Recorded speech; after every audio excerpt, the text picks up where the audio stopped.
નમસ્કાર, કચ્છ યુવક સંઘ સંચાલિત શ્રી બીબીએમ હાઈસ્કૂલમાં મારી YouTube channel education with DK Sharma આપનું સ્વાગત છે। અગાઉના વિડીયોની અંદર આપણે વાસ્તવિક ખર્ચ, વૈકલ્પિક ખર્ચ, નાણાકીય ખર્ચ તથા સ્થિર ખર્ચ, અસ્થિર ખર્ચ અને કુલ ખર્ચ એની વાત કરી હતી। હવે આપણે વાત કરશું સરેરાશ સ્થિર ખર્ચ, સરેરાશ અસ્થિર ખર્ચ અને સરેરાશ ખર્ચ। સૌથી પહેલાં જોઈએ આપણે સરેરાશ સ્થિર ખર્ચ। સરેરાશ સ્થિર ખર્ચ એટલે શું કે સ્થિર ખર્ચને, કુલ સ્થિર ખર્ચને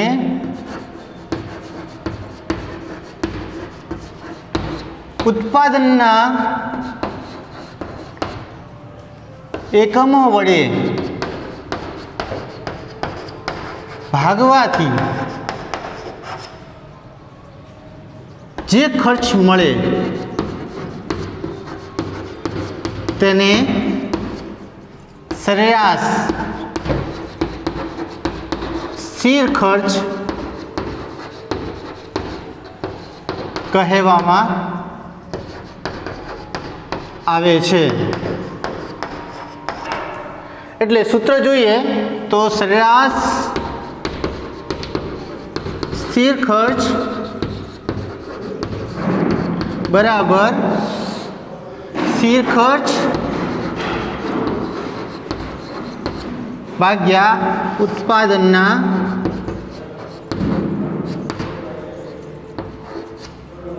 કુલ એકમો। સરળ રીતે સમજાવું તો આ સ્થિર ખર્ચ છે। માનો કે કુલ સ્થિર ખર્ચ 100 રૂપિયા થયું છે અને ઉત્પાદનના એકમો 10 છે। સ્થિર ખર્ચ 100 રૂપિયા થયું છે અને ઉત્પાદનના કુલ એકમો 10 છે, તો એક ઉત્પાદન કરવા પાછળ, એક એકમ ઉત્પાદન કરવા પાછળ 10 રૂપિયાનો ખર્ચ થાય છે, સરેરાશ સ્થિર ખર્ચ। હવે આપણે એની અનુસૂચિ અને આકૃતિ જોઈએ। હવે આપણે સરેરાશ ખર્ચની, સરેરાશ સ્થિર ખર્ચની અનુસૂચિ જોઈએ। અનુસૂચિમાં ઉત્પાદનના એકમો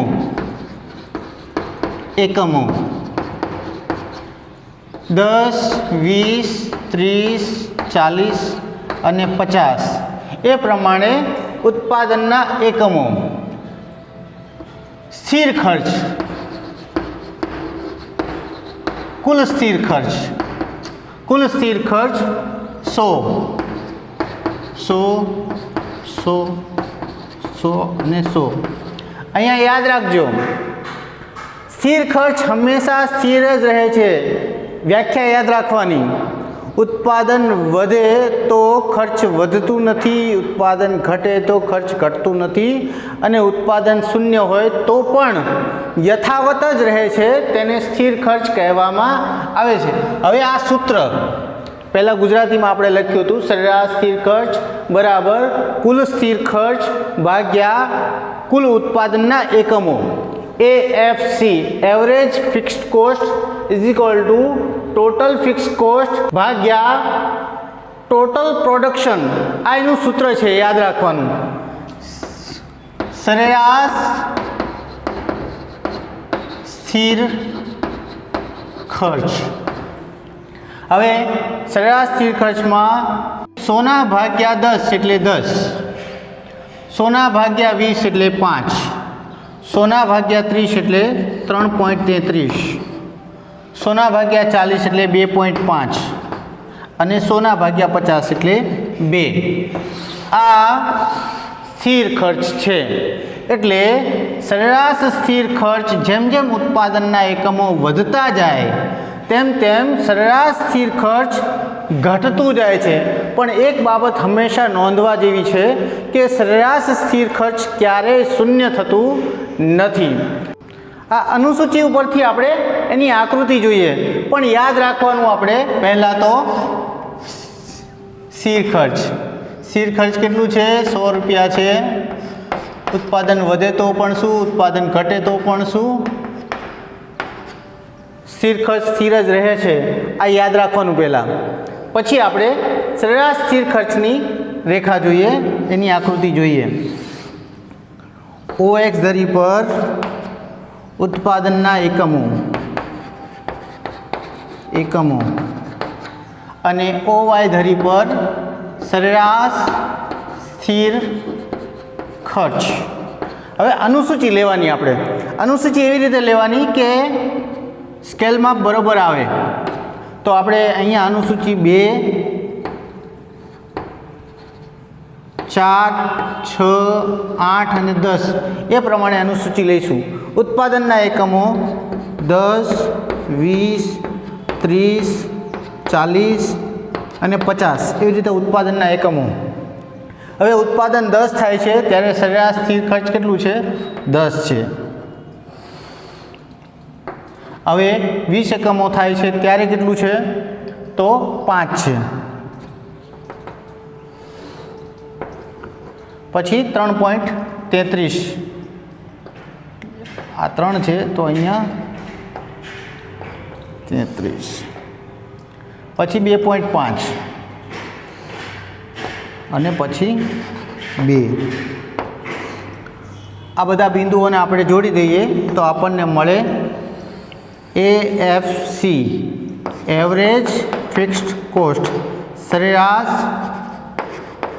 સ્થિર ખર્ચની રેખા આપણને મળે. હંમેશા યાદ રાખવાનું કે સરેરાશ સ્થિર ખર્ચ ઘટે છે. જેમ જેમ ઉત્પાદનના એકમો વધતા જાય તેમ તેમ સરેરાશ સ્થિર ખર્ચ ઘટે છે, પણ ક્યારેય શૂન્ય થતું નથી. સરેરાશ સ્થિર ખર્ચ ક્યારેય પણ શૂન્ય થતો નથી. એટલે આ સરેરાશ સ્થિર ખર્ચની આકૃતિ અને સમજ માટે ખાસ તમારે કેટલું યાદ રાખવાનું? સ્થિર ખર્ચની વ્યાખ્યા. ઉત્પાદન વધે કે ઉત્પાદન ઘટે કે ઉત્પાદન શૂન્ય હોય, સ્થિર ખર્ચ હંમેશા સ્થિર જ રહે છે. ખર્ચ હંમેશા સ્થિર જ રહે છે. એ સ્થિર ખર્ચ સૂત્ર યાદ રાખવાનું. સરેરાશ સ્થિર ખર્ચ બરાબર કુલ સ્થિર ખર્ચ ભાગ્યા કુલ ઉત્પાદનના એકમો. અને આ આકૃતિ યાદ રાખવાની.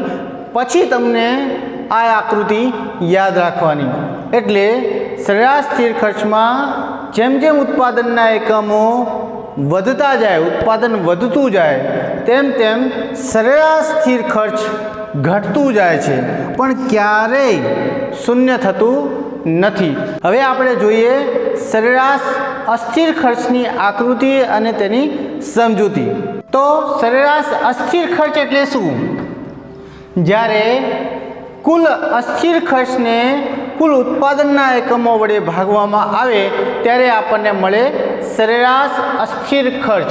એનું સૂત્ર છે AVC = TVC ભાગ્યા TP. એટલે એવરેજ વેરિયેબલ કોસ્ટ બરાબર ટોટલ વેરિયેબલ કોસ્ટ ભાગ્યા ટોટલ પ્રોડક્શન. આ થયું સરેરાશ અસ્થિર ખર્ચનું સૂત્ર. એટલે હંમેશા સૂત્ર યાદ રાખવાનું. તો કુલ અસ્થિર ખર્ચને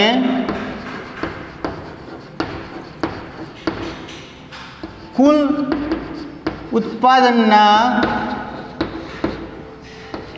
એકમો વડે ભાગવાથી સરેરાશ અસ્થિર ખર્ચ મળે. આ પ્રમાણે સરેરાશ અસ્થિર ખર્ચનું સૂત્ર અને તેની વ્યાખ્યા. હવે આપણે એની અનુસૂચિ અને આકૃતિ જોઈશું. તો એની પહેલાં આપણે અસ્થિર ખર્ચની આકૃતિને યાદ કરી લઈએ. અસ્થિર ખર્ચ કેવું હતું?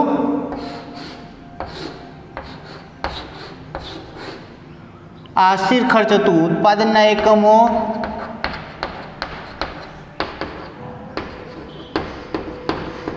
ઉત્પાદનના એકમો વધે એટલે કે ઉત્પાદન વધે તો ખર્ચ વધે,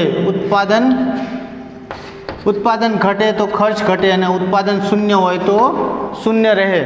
એટલે એ યાદ રાખવાનું. પછી આપણે અનુસૂચિ જોઈએ. હવે આપણે કુલ અસ્થિર ખર્ચની અનુસૂચિ અને આકૃતિ સમજીએ તો ઉત્પાદન કેવી રીતે વધે છે? 10, 20, 30, 40, 50 અને 60, 70 એ પ્રમાણે વધે છે. હવે કુલ અસ્થિર ખર્ચ કેવી રીતે વધે છે?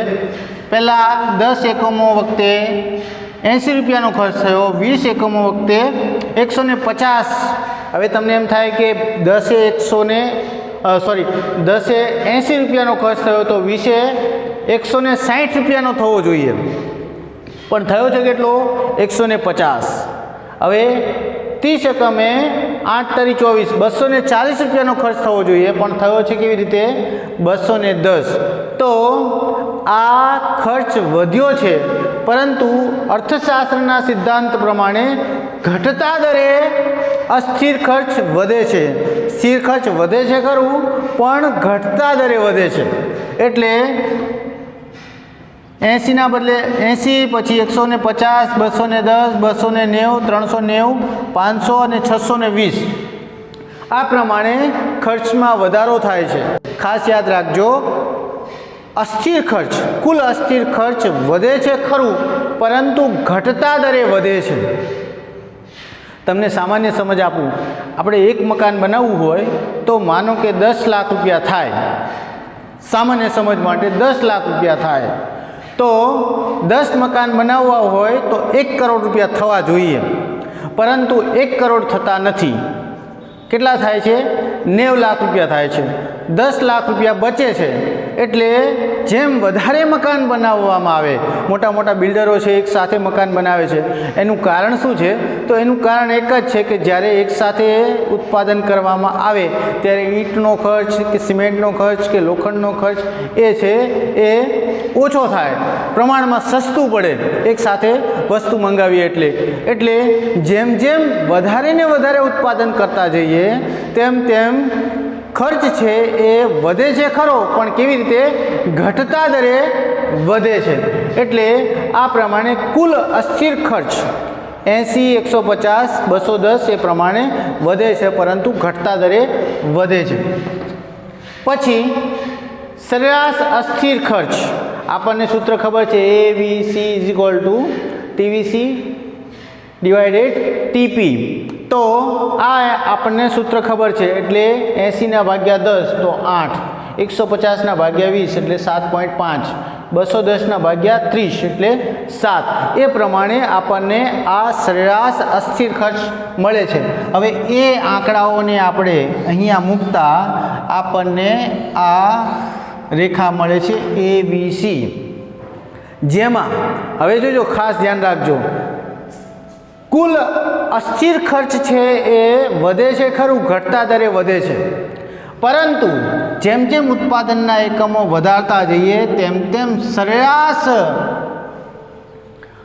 અસ્થિર ખર્ચ એ કેવું થાય છે? ઘટે છે, પછી ન્યૂનતમ થાય છે અને વધે છે.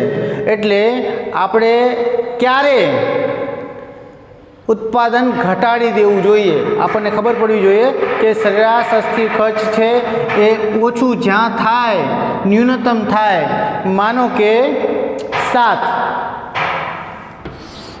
30 એકમોએ, ત્યારે આપણે ઉત્પાદન ઘટાડી દેવું જોઈએ. નહીંતર શું થાય છે? ખર્ચ વધતું જાય, એક એકમ પાછળ થતું ખર્ચ છે એ વધતું જાય. એટલે સાચો ઉત્પાદક કે સાચો નિયોજક છે એ જોવે કે મારે સરેરાશ અસ્થિર ખર્ચ ક્યાં ઘટે છે અને ક્યાંથી વધે છે, કેટલું ઉત્પાદન કરું તો મને પોસાય એમ છે.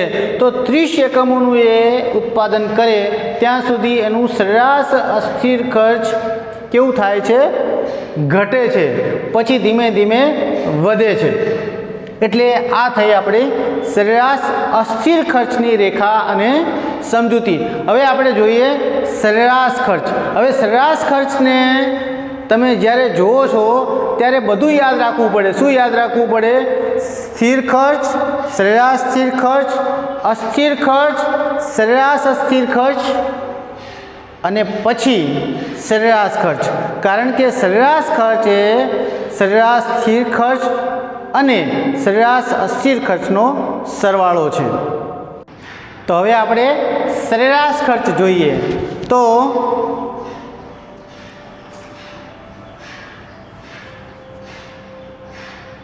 હવે આપણે સરેરાશ ખર્ચ જોઈએ, એવરેજ કોસ્ટ। હવે આપણને બધી ખબર છે, ઉત્પાદનના એકમો 10, 20, 30, 40 અને 50 એ પ્રમાણે વધે છે। તો કુલ સ્થિર ખર્ચ શું છે? સ્થિર ખર્ચ ક્યારેય વધતું નથી, ઘટતું નથી, સ્થિર જ રહે છે। કુલ અસ્થિર ખર્ચ 80, 50, 150, 210, 290 અને 390 એ પ્રમાણે વધે છે, પરંતુ ઘટતા દરે વધે છે। એના ઉપરથી આપણને શું મળ્યું? એવરેજ ફિક્સ કોસ્ટ અને એવરેજ વેરિયેબલ કોસ્ટ, એટલે કે સરેરાશ સ્થિર ખર્ચ અને સરેરાશ અસ્થિર ખર્ચ મળે છે। પણ અહીંયા આપણે વાત કરીએ સરેરાશ ખર્ચની, જેનું સૂત્ર છે સરેરાશ ખર્ચ બરાબર સ્થિર ખર્ચ વત્તા અસ્થિર ખર્ચ ભાગ્યા ઉત્પાદનના એકમો।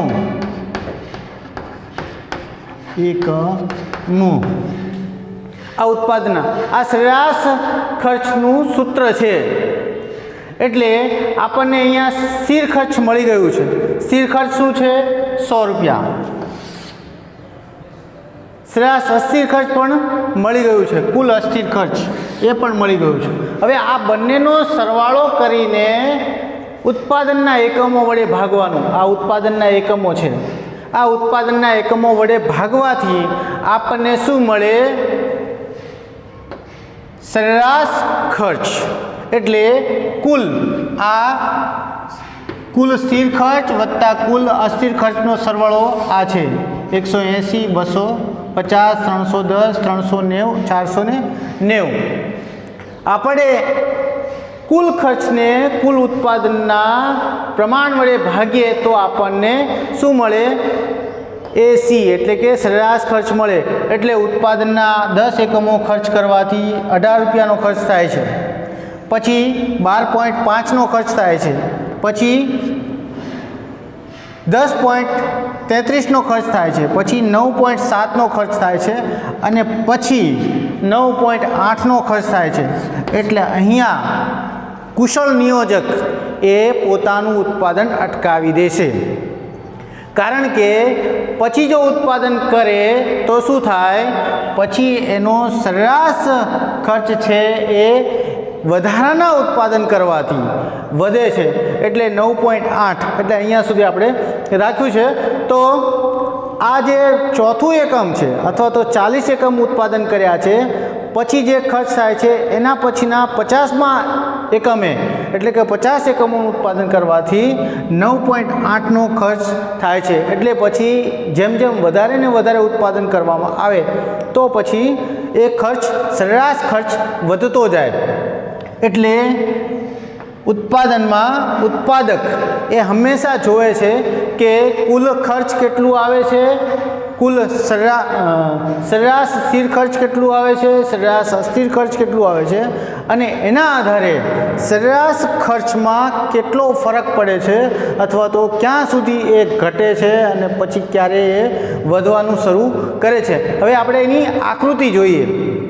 તો હવે આપણે સરેરાશ ખર્ચ સમજીએ, એની અનુસૂચિ અને આકૃતિ સમજીએ। આમ તો સ્થિર ખર્ચ, અસ્થિર ખર્ચ, સરેરાશ સ્થિર ખર્ચ, સરેરાશ અસ્થિર ખર્ચ, સરેરાશ ખર્ચ આ બધું જ આપણને ખ્યાલ હોય, બધી જ આકૃતિ આપણને ખ્યાલ હોય તો તમારે બધી આકૃતિ યાદ રાખવાની। પહેલી કઈ? સ્થિર ખર્ચ, અસ્થિર ખર્ચ, કુલ ખર્ચ, સરેરાશ સ્થિર ખર્ચ, સરેરાશ અસ્થિર ખર્ચ અને હવે સરેરાશ ખર્ચ। સરેરાશ ખર્ચમાં જેમ જેમ ઉત્પાદનના એકમો વધતા જાય છે તેમ તેમ કુલ ખર્ચ પણ વધતું જાય છે। સરેરાશ ખર્ચ શરૂઆતમાં ઘટે છે અને પછી વધે છે। હવે કેમ આવું થાય છે? કે શરૂઆતની અંદર સરેરાશ ખર્ચ ઘટે છે અને પછી વધે છે, તો જ્યારે એ ઘટે છે અને ન્યૂનતમ થાય છે ત્યારે એ સરેરાશ સ્થિર ખર્ચની અસર હેઠળ હોય છે. જ્યારે શરૂઆતની અંદર જેમ જેમ ઉત્પાદનના એકમો વધતા જાય તેમ તેમ સરેરાશ ખર્ચ ઘટે છે. કારણ એક છે, કારણ કે તે સરેરાશ સ્થિર ખર્ચની અસર હેઠળ હોય છે. અને પછી એક પરિસ્થિતિ પછી એટલે કે ચોથા એકમ પછી, ચોથા ઉત્પાદનના એકમ પછી વધે છે ત્યારે એ સરેરાશ અસ્થિર ખર્ચની અસર હેઠળ હોય છે, એટલા માટે એ વધે છે. એટલે ઉત્પાદક અથવા તો નિયોજક એ ક્યારે પોતાનું ઉત્પાદનનું કામ બંધ કરે, ઉત્પાદન કાર્ય બંધ કરે, ક્યારે એને ખબર પડે કે હવે જો હું ઉત્પાદન કરીશ તો મને ખોટ જશે, કારણ કે સરેરાશ ખર્ચ વધારાના એકમના ઉત્પાદનથી મને વધે છે. તો 4 એકમો ઉત્પાદન કરે ત્યાં સુધી એને સરેરાશ ખર્ચ ઘટે છે, એટલે 4 એકમો સુધી એ ઉત્પાદન કરશે અને પછી એને એમ લાગે કે ના, હવે છે એ જો હું વધારાના ઉત્પાદનના એકમો ઉત્પાદન કરીશ તો મને સરેરાશ ખર્ચ વધી જશે, તો પછી એ ઉત્પાદન કરશે નહીં. એટલે સરેરાશ ખર્ચથી એટલું જાણવા મળે આપણને કે સરેરાશ ખર્ચ શરૂઆતની અંદર ઘટે છે કારણ કે સરેરાશ સ્થિર ખર્ચની અસર હેઠળ હોય છે, અને પછી વધે છે કારણ કે તે સરેરાશ અસ્થિર ખર્ચની અસર હેઠળ હોય છે. એટલે તમારે બધું યાદ રાખવું પડે, સ્થિર ખર્ચ, અસ્થિર ખર્ચ, સરેરાશ ખર્ચ, આ બધું જ યાદ રાખવું પડે. પછી આપણને ખબર પડે કે સરેરાશ ખર્ચ એ કેવી રીતે છે એ ઘટે છે અને વધે છે. તો અહીંયા સુધી આપણે જોયું, એમાં સરેરાશ સ્થિર ખર્ચ, સરેરાશ અસ્થિર ખર્ચ અને સરેરાશ ખર્ચ, આટલી બાબતો ખાસ ધ્યાનમાં રાખવાની. હવે પછીના વિડીયોની અંદર આપણે આગળ જોઈશું.